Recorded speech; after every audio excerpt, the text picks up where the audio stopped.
I can get back to you. April.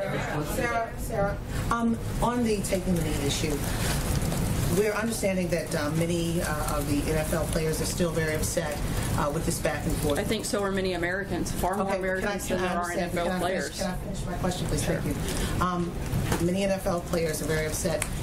Many people had different ideas and opinions on this, but when the president weighed in, the NFL said we're going to be united.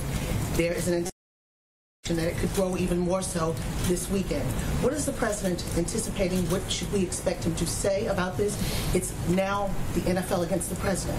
I think the president's made very clear this shouldn't be about the NFL being against the president. This should be about our country coming together to support the flag, support the national anthem. There's nothing wrong with having pride in the United States. This president's been very clear on that, and he's certainly not going to back away from it. Follow up. Okay, so the NFL players, what we're hearing, it's not about not having pride. They're saying they're patriots, they love this country, but they're challenging the system, and they're looking at history like the challenge of the system when it came to women's rights issues as well as civil rights. What does the president say when you look at history and see how people love this country but wanted to challenge the system to make it better? I think if we're going to look at history, we should look at the thousands of Americans who have given their life to protect that flag, to protect that anthem. We should be celebrating those people. I gave you a chance to answer. I'm going to finish your statement. We should be looking at every way we can to celebrate our country, bring it together, not looking at ways to divide it. The president is simply talking about what we're for,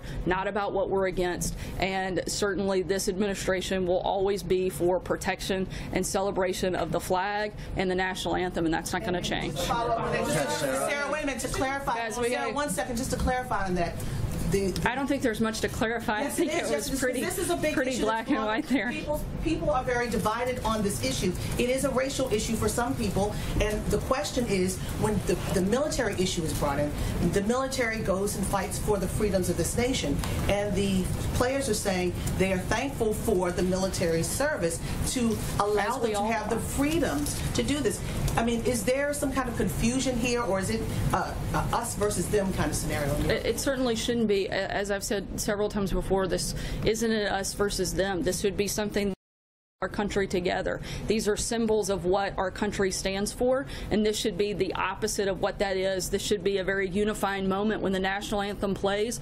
All Americans should be proud to stand up, salute that flag, salute that anthem, and be part of that process. Go ahead. Follow on that. The president this morning said he believes NFL team owners are afraid of their players. What do you mean by that? Probably the backlash of the players and the stance that they're making, you know, and not wanting to create that conflict within their team. The president is here to lead the country. He feels very strongly about this, as do most Americans, because they certainly agree with him, as we've seen not just in the public support but also in public polling on that very specific issue.